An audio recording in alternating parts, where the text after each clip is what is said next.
Depuis 1960, Madagascar est officiellement indépendante et l'ère coloniale française est révolue. Mais une Française fort sympathique est restée. Elle domine aujourd'hui encore le quotidien et la circulation de Tananarive. La 4L.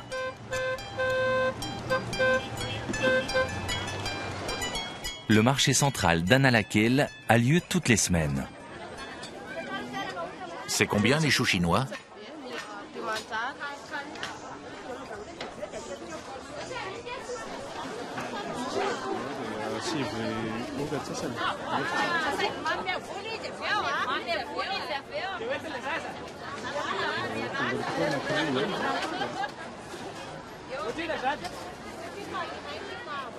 C'est ici que Monsieur Rico vient faire ses courses en vue d'un week-end prolongé dans la campagne malgache.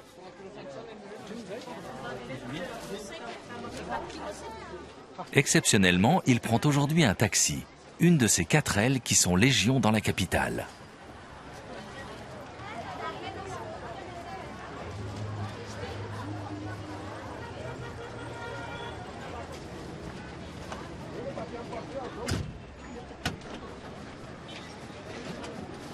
Pour les courses en dehors de la ville, l'enseigne du taxi est retirée.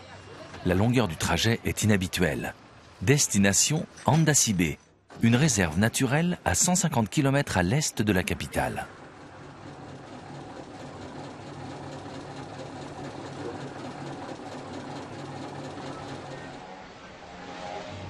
Vous êtes déjà allé à Andasibe? Oui, mais c'était il y a longtemps. Comment est la route maintenant? Elle est goudronnée, c'est bien. On sera là-bas dans 3 heures environ. Tranquille. Vous habitez vraiment là-bas ou... Oui, je tiens un hôtel là-bas. Ah oui, c'est bon à savoir. Vous savez, j'ai beaucoup de clients que ça pourrait intéresser. On s'arrête là devant. Non, un peu plus loin, sinon on risque un PV. Rico est pressé et il est chargé. 2 raisons de prendre un taxi. Il lui manque encore un peu de matériel. Son hôtel dans la forêt n'est pas tout à fait terminé. Bonjour. Bonjour. Je vais prendre celui-là. Il fait 1 mètre sur 2 et coûte 6 000 ariary. D'accord.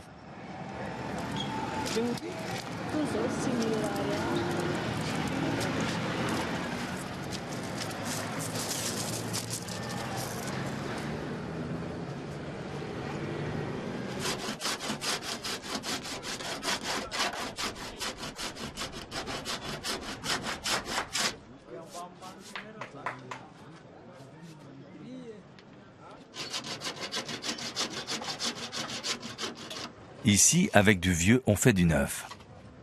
Dans son atelier, Monsieur Élisée ne déclare jamais forfait face à une 4L. Et certaines sont plus âgées que lui.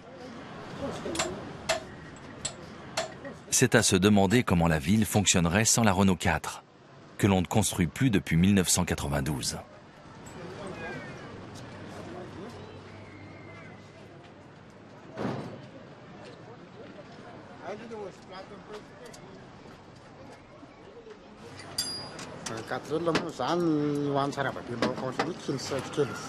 La 4L, en fait, c'est pour le petit peuple comme nous, les sans-le-sou. On va dire des gens avec peu de moyens, car c'est très économique.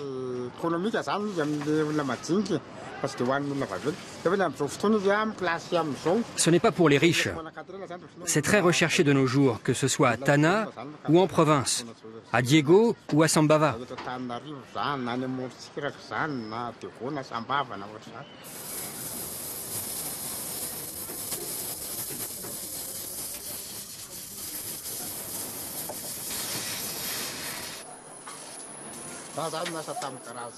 Avant, je travaillais chez Renault. Les voitures étaient montées par la Somacoa et commercialisées par Renault. Elles arrivaient en pièces détachées, carrosserie, moteur, train arrière et train avant, et elles étaient montées ici. C'était comme ça.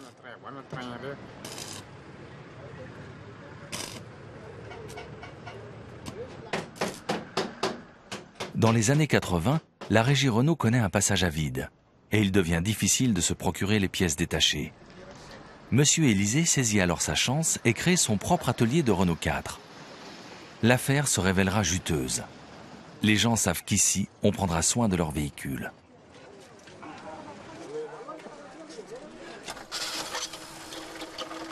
Monsieur Raymond est de ceux qui font entièrement confiance à l'intuition automobile de Monsieur Élysée, qu'il connaît depuis des lustres.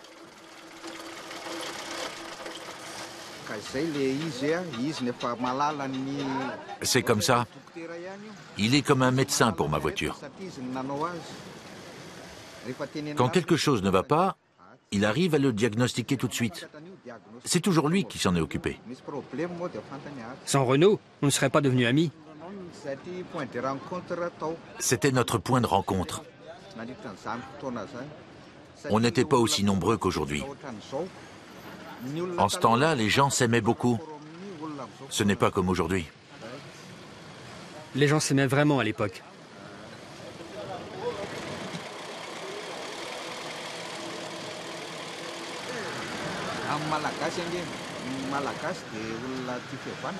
Les Malgaches entretiennent le fiavanana, c'est-à-dire des relations étroites au sein de la communauté.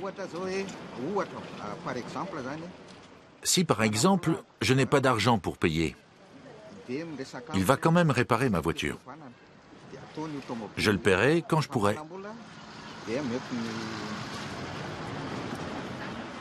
C'est ça le fiavanana.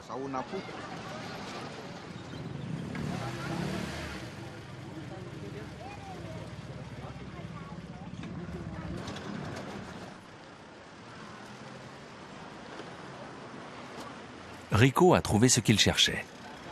On peut y aller.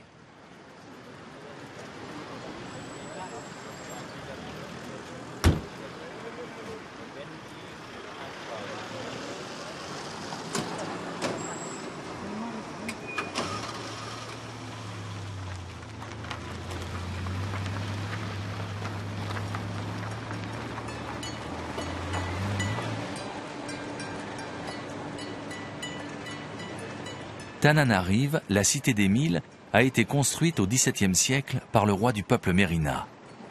Sur la plus haute colline, il a fait ériger une forteresse défendue par 1000 hommes. Tana, ainsi que l'appellent aujourd'hui la plupart des gens, est le centre économique et politique de Madagascar.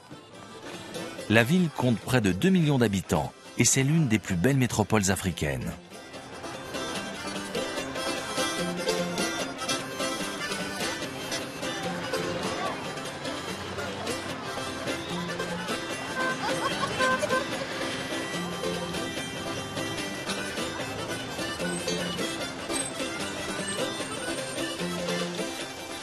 Monsieur Landry, âgé de 72 ans, est tous les jours au volant dans les rues de Tana. Et depuis 1985, il a toujours la même 4L. J'ai conduit à l'âge de 7 ans, avec mon père. Eh oui, 7 ans. Par amour des voitures, tout simplement. Tu passeras ton permis dès que tu auras l'âge, disait mon père. Je l'ai passé à 19 ans. Mais même sans permis, je conduisais déjà des taxis de temps à autre.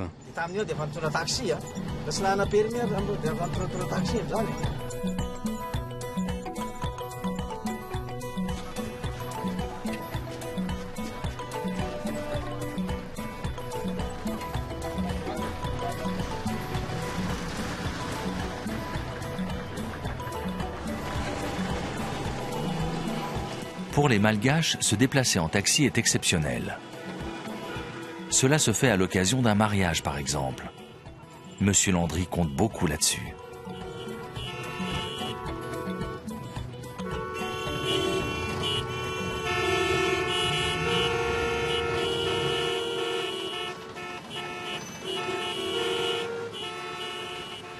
Je fais souvent les mariages.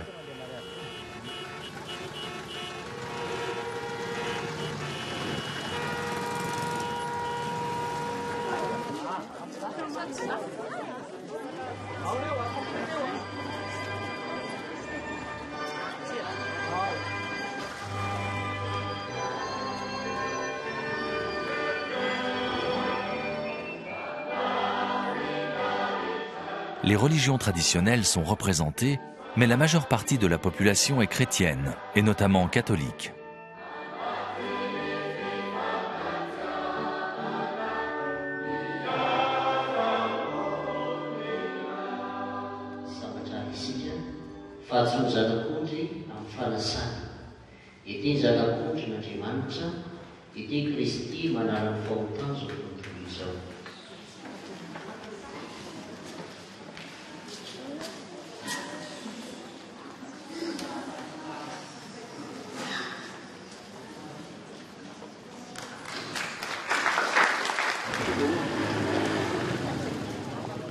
Pendant ce temps, M. Landry espère une course.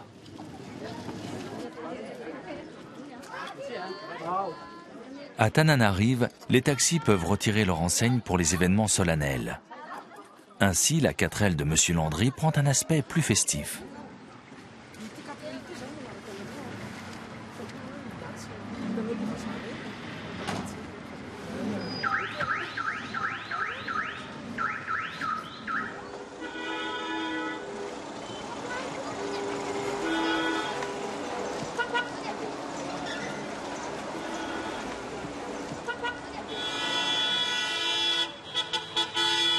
Et ça marche. Monsieur Landry a trouvé des clients et il roule juste derrière le jeune couple. C'est un honneur.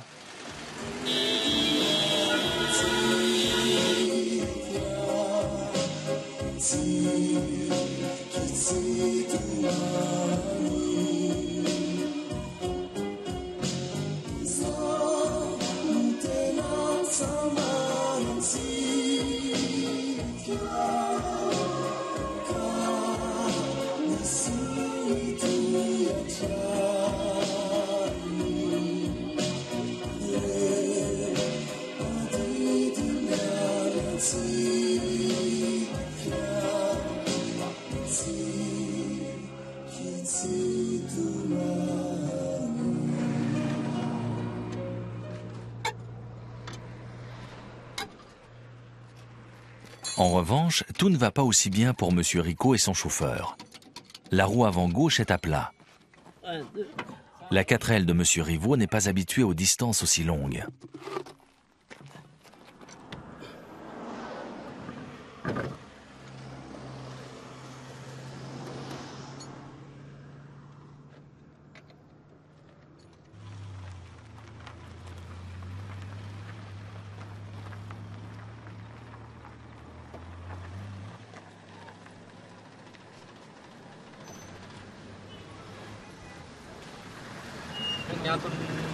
Pourquoi j'ai choisi de faire taxi? C'est vrai qu'en tant que fonctionnaire, on gagne environ 3 millions. C'est à peu près pareil en conduisant un taxi. Mais par contre, on est son propre patron. On n'a pas de chef au-dessus de soi.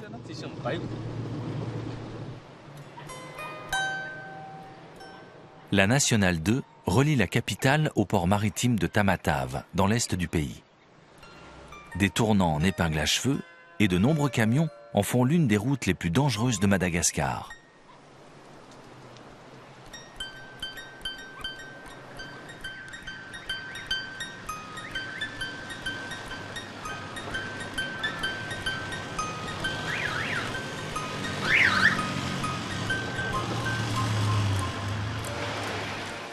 La plupart des chauffeurs de taxi relient directement la conduite d'essence à un jerrycan placé dans le coffre.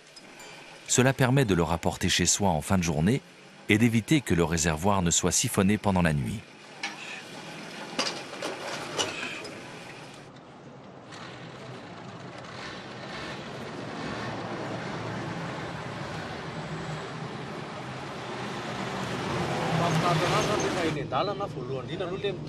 Vous savez, les longs trajets qui vont de la ville à la campagne, c'est ce que je préfère. Comme maintenant, par exemple. Ce qui est bien dans les longues courses, c'est quand il y a une bonne entente avec les clients. C'est un autre feeling qu'en ville. Et il se passe toujours quelque chose. Les longues courses, c'est un peu l'aventure. En plus, parfois on a de la chance.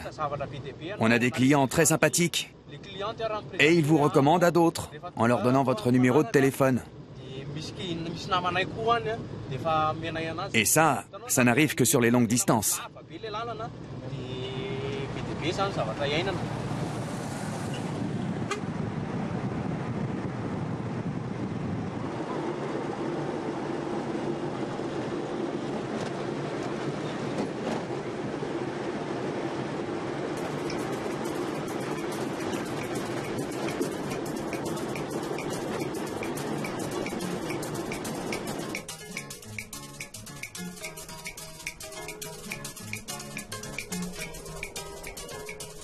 Madagascar fait partie des pays les plus pauvres de la Terre. Dans cette île essentiellement agricole, le riz, le café, ainsi que les épices comme les clous de girofle, la vanille ou le poivre sont les principales ressources. En ce qui concerne le riz, les Malgaches tendent à le conserver sur place. Ils en sont d'ailleurs les plus grands consommateurs au monde et le cultivent toute l'année. Un même champ peut avoir plusieurs usages. Ainsi, au-delà d'1 mètre de profondeur, on extrait de la terre glaise pour fabriquer des briques. Non loin de Tananarive, le village d'Ambuich-Manzak est célèbre pour ses briques d'argile. Elles sont empilées selon une méthode ancestrale et on les fait cuire en faisant du feu à l'intérieur. Ces tours peuvent se composer de 200 000 briques, toutes faites à la main, souvent au moyen d'un même moule.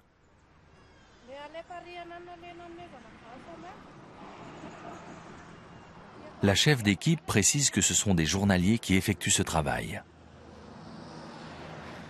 Nous ne sommes pas d'ici. Nous sommes là pour le travail. C'est moi qui les emploie.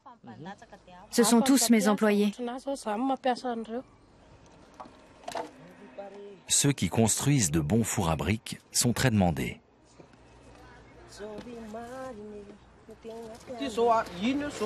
Voilà, on va faire comme ça. On va prendre celle-ci comme point de départ et placer les autres à partir de là, tout droit. Il faut juste tracer bien droit.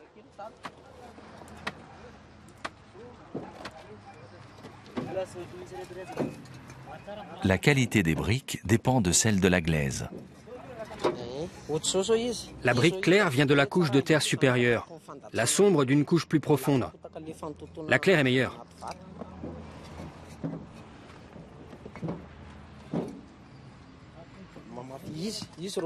Lorsqu'on les frappe l'une contre l'autre, ça sonne. On entend si la brique est bonne. Une brique vaut 60 ariary, environ 2 centimes d'euros. Tous les bâtisseurs rêvent d'une maison faite de briques identiques, provenant d'un même four.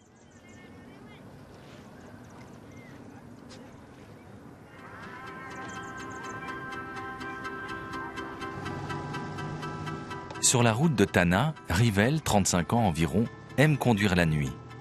Les routes sont calmes et comme les bus ne circulent plus, les gens sont bien obligés de prendre un taxi.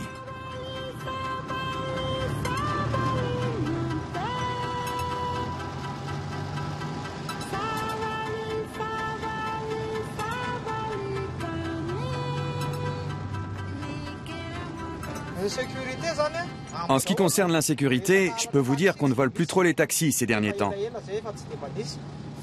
Le problème, c'est plutôt les clients qui partent sans payer. On ne peut pas abandonner la voiture pour les rattraper. Il y a quelque temps, 2 de mes amis ont essayé de poursuivre des clients pour réclamer leur argent et ils ont été menacés avec un couteau.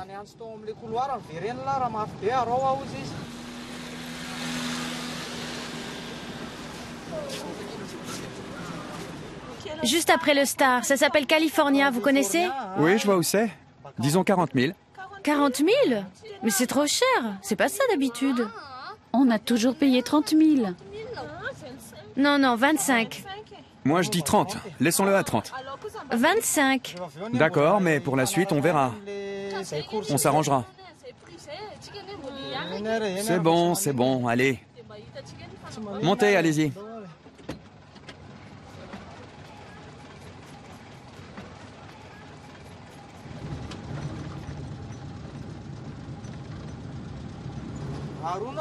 Mais vous n'êtes pas accompagné? Ne vous inquiétez pas, on allait justement appeler. Ah bon? Je me disais que vous étiez quand même téméraire.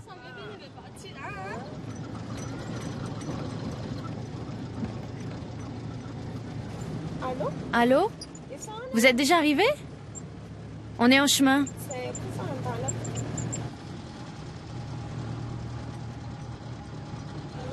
On s'arrête là, juste devant, encore un peu.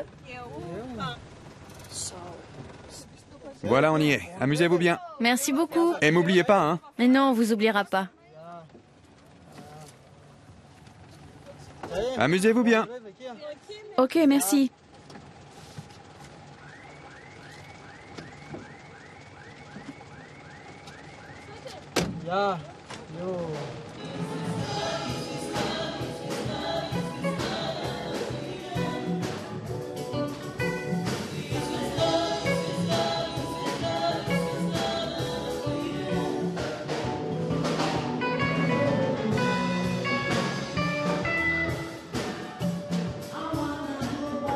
Les nuits de Tana sont relativement calmes.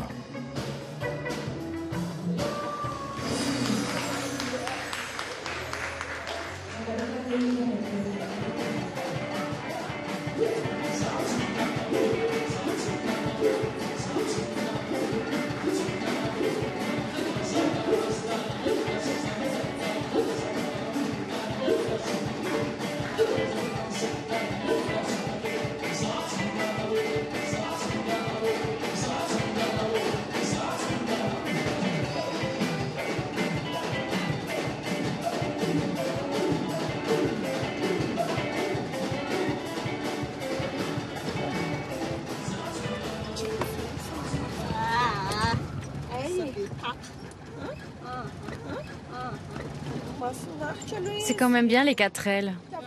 Ouais, quand on n'est pas nombreux. Non, on peut mettre pas mal de monde dans une 4L. Comment on peut mettre du monde là-dedans? Moi, je trouve qu'il y a pas mal de place. Je sais pas, mais en tout cas, c'est pratique, non? Oui, c'est vrai. Chez nous, la majorité des taxis sont des 4L.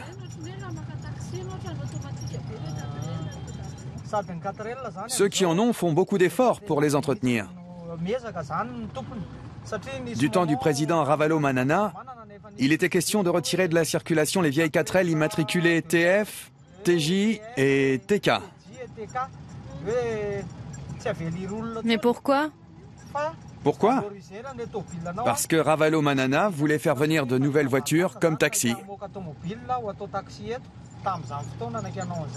Eh oui, le bon vieux temps.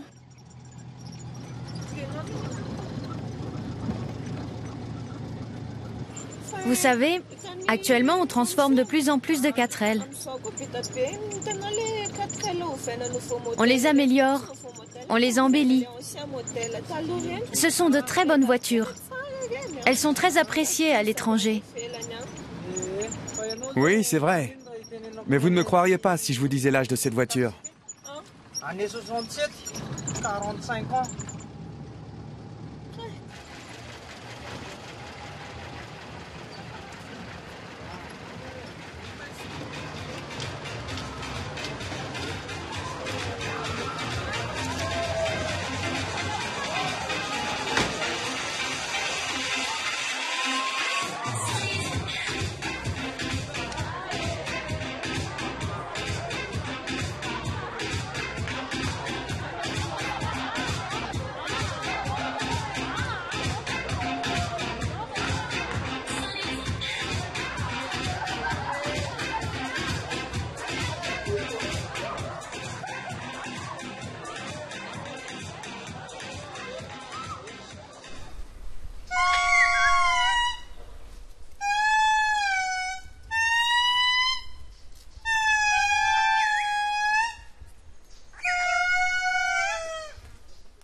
Un nouveau jour se lève.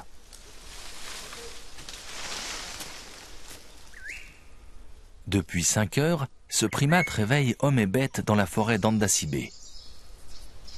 L'Indri est le plus grand des lémuriens encore vivants, et c'est aussi le plus bruyant. Monsieur Rico est fier de pouvoir présenter aux clients de son établissement la faune et la flore de Madagascar, uniques en leur genre.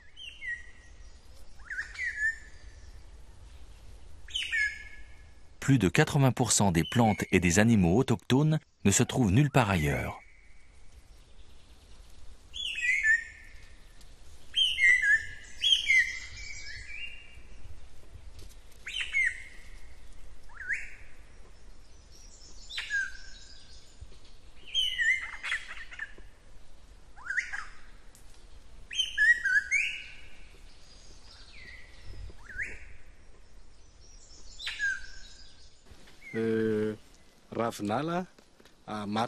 Le ravinala est l'emblème de Madagascar, parce qu'on ne le trouve qu'ici. On l'appelle arbre du voyageur.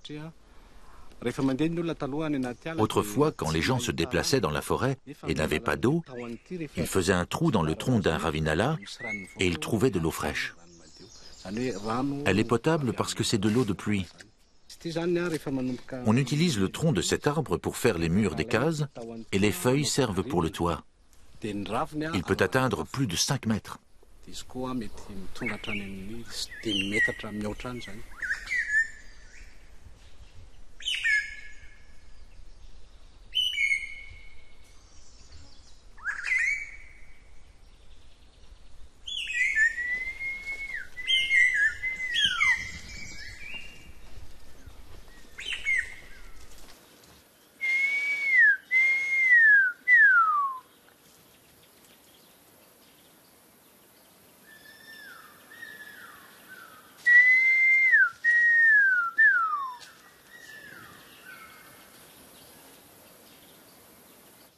Ça, c'est un kourol malgache. Quand on l'appelle, il répond. Monsieur Rico est enfin arrivé à destination. Le Rico Lodge se trouve en périphérie du parc national. C'est un très bel endroit, encore très vert. En fait, je travaillais comme guide touristique et quand j'ai découvert ce coin, il m'a plu et j'ai tout fait pour l'acheter. Mon principal objectif, c'est de préserver cette forêt.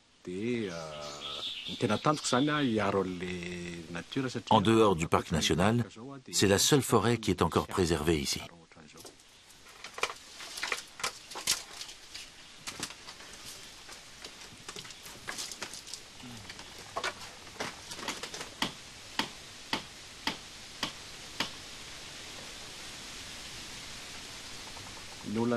Le problème dans cette région, c'est la pauvreté. Les gens doivent couper du bois pour produire du charbon. C'est leur moyen de subsistance.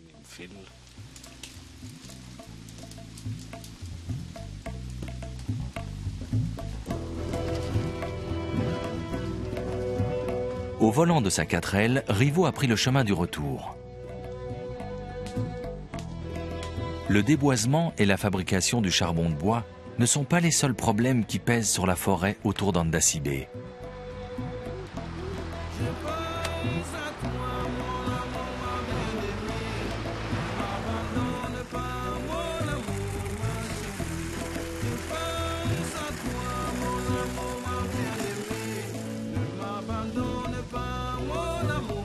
À cela s'ajoute l'essartage que pratiquent les paysans, qui ont besoin de nouveaux champs pour survivre.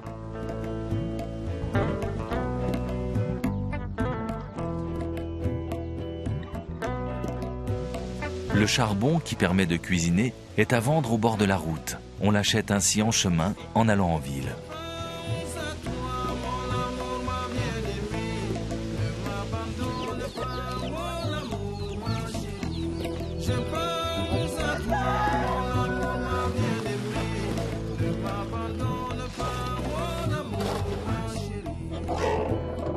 Le charbon est ici meilleur marché qu'à Tana.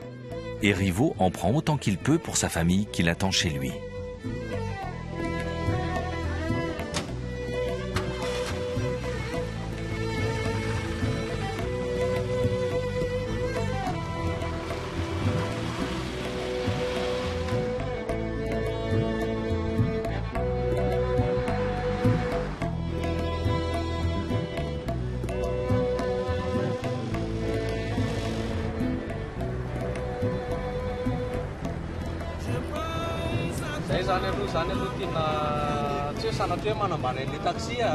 Ce n'est pas que je méprise le métier de chauffeur de taxi, mais je n'aimerais pas que mon enfant fasse le même travail que moi. Il ne faut pas que son seul objectif soit de prendre ma succession. C'est vrai que chauffeur de taxi, c'est bien. Mais mon souhait, c'est qu'il aille un peu plus loin dans les études. Il est encore jeune, et je ne peux pas l'imaginer sans bac ou quelque chose comme ça. Après, on verra comment on fera. S'il veut aller dans une université à l'étranger, je pense que ce sera au-dessus de mes moyens.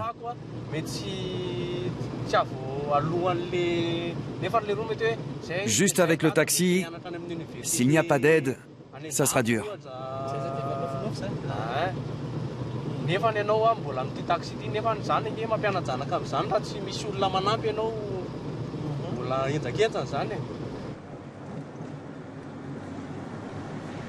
La vie des Malgaches est peuplée de mythes et de légendes, ceux qui s'expriment notamment dans leur langage. Ainsi, le mot forêt sert souvent à désigner la famille, et le terme de rejeton, qui se rapporte aux enfants, n'est pas sans évoquer ces pousses qui permettront à la forêt de se régénérer. Dans la société malgache, la famille, le plus grand bien qui soit, ne se compose pas uniquement de ses membres vivants. Les ancêtres ont transmis leur vie, ils restent des membres à part entière de la famille, et l'on s'occupe d'eux. À Madagascar, un jour comme celui de la Toussaint, les vivants se retrouvent pour entretenir les sépultures et se souvenir des morts. Monsieur Landry, je vais vite acheter des fleurs là, et puis je reviens. Après, nous irons à Itaoche.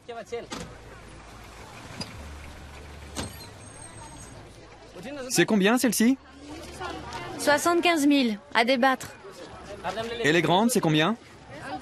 Celle-là, c'est 175 000. 175. C'est très cher quand même. Celle-ci, c'est combien? 100 000, et celle-là, 70. Ah, quand même! C'est parce que c'est le 1er novembre, c'est pour ça que vos prix ont augmenté. Ce sont des fibres de baobab, c'est pas la même chose que celle-ci. La dernière fois, c'était 35 000. Pourquoi 75 000 aujourd'hui? Comment ça, 35 000? 60 000, c'est mon dernier mot.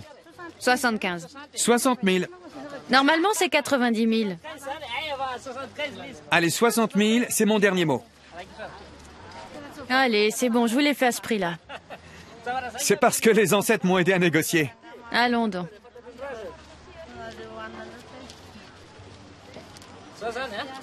Le compte est bon? Oui. Y a pas un petit cadeau? Ah non, c'est pas possible. Ok, merci beaucoup. Je vous en prie. C'est pas grave si on les met là en bas? On va faire en sorte qu'elles ne s'abîment pas. Merci beaucoup, Sylvia. À la prochaine.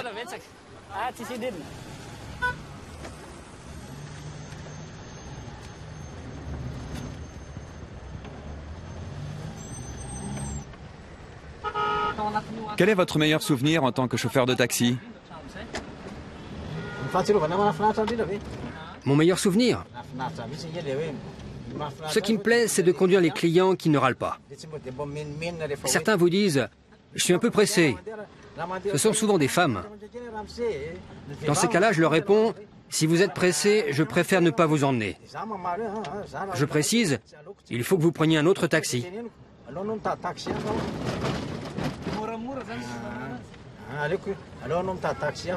De nos jours, personne ne peut éviter un retard à un rendez-vous grâce à un taxi. Si vous êtes pressé, il faut partir en avance. Par exemple, pour un rendez-vous à 9 h, il faut partir à 8 h. Aujourd'hui, ce n'est plus possible de faire autrement. S'il y a autant d'embouteillages, c'est parce que les voitures sont de plus en plus nombreuses. Et les rues sont de plus en plus étroites. Les vendeurs ne se contentent plus des trottoirs, ils s'installent carrément sur la chaussée. En plus, il y a les bus qui se garent de travers un peu partout.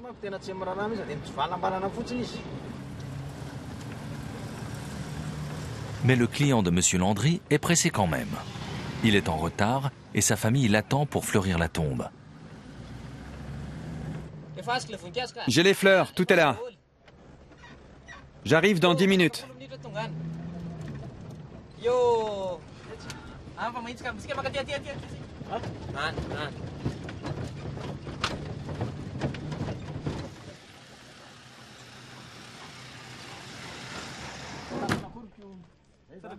Un cimetière en haut d'une colline à l'orée de Tana. On dit que les Malgaches construisent toujours 2 maisons. La demeure familiale pour y vivre en famille et la dernière demeure pour y reposer ensemble. Voilà comment c'est disposé à l'intérieur. En dessous, vous avez les corps les plus récents. Là, un peu plus haut, ce sont ceux qui sont arrivés après le déplacement des plus anciens. Les plus importants, ce sont les ancêtres. Ils occupent toute la partie au-dessus, le long de ce mur-ci et de celui-là. Il y a 3 niveaux en tout.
Monsieur Landry, lui, s'est déjà rendu ce matin à l'église et au caveau familial. Il a donc du temps devant lui et va pouvoir assister au traditionnel Iragash, ce spectacle populaire malgache fait de musique, de discours politiques et d'acrobatie.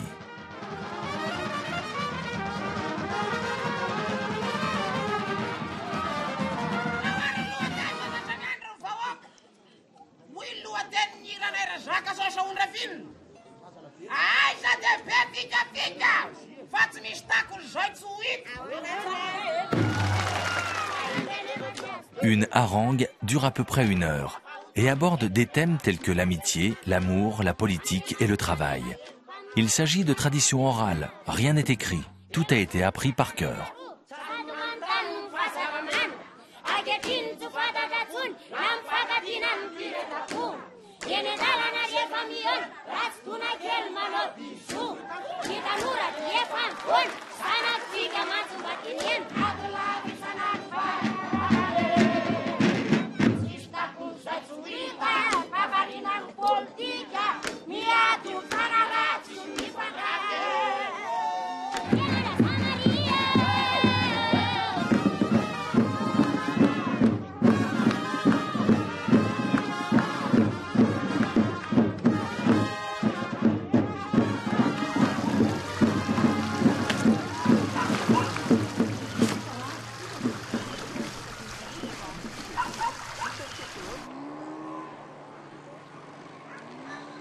Revenons à Tananarive. Dans son atelier, Monsieur Élisée travaille même les jours fériés. Il a une commande un peu compliquée. Et le propriétaire de cette 4L rouge commence à perdre patience.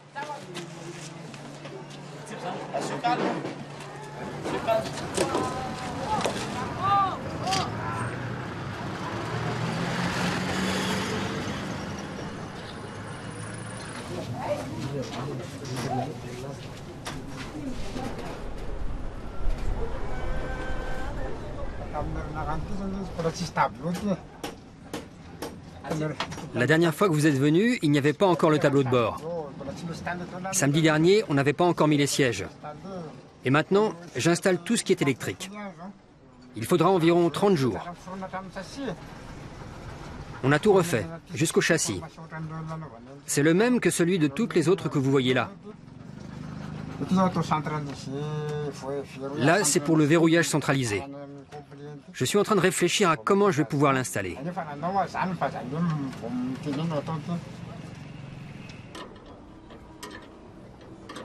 Apparemment, une solution va être trouvée. Ce n'est pas pour rien que M. Élysée fait figure de médecin de famille en matière de 4L. Et comme tous les médecins, il ne jure que par la prévention.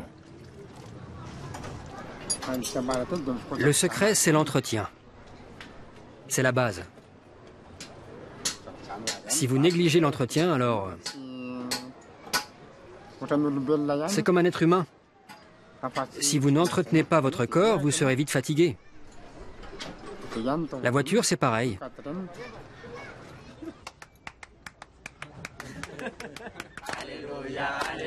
Si l'on n'y veille pas, la petite 4L aussi va tomber malade.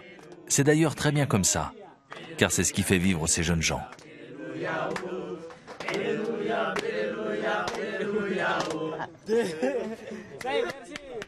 Au cabinet du docteur Élysée, les consultations sont enfin terminées. On se lave les mains et les pieds et l'on ferme la porte.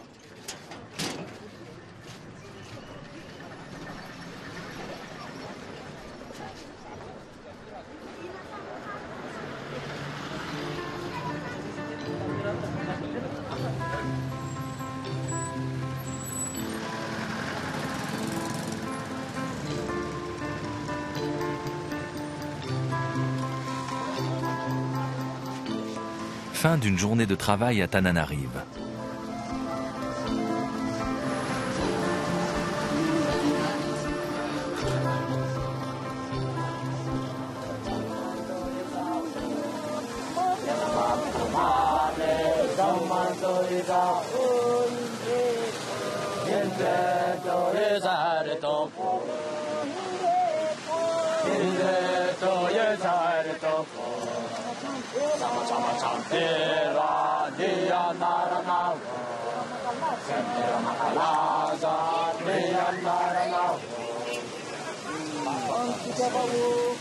S'il le faut, on peut toujours sauter dans la première 4L qui passe.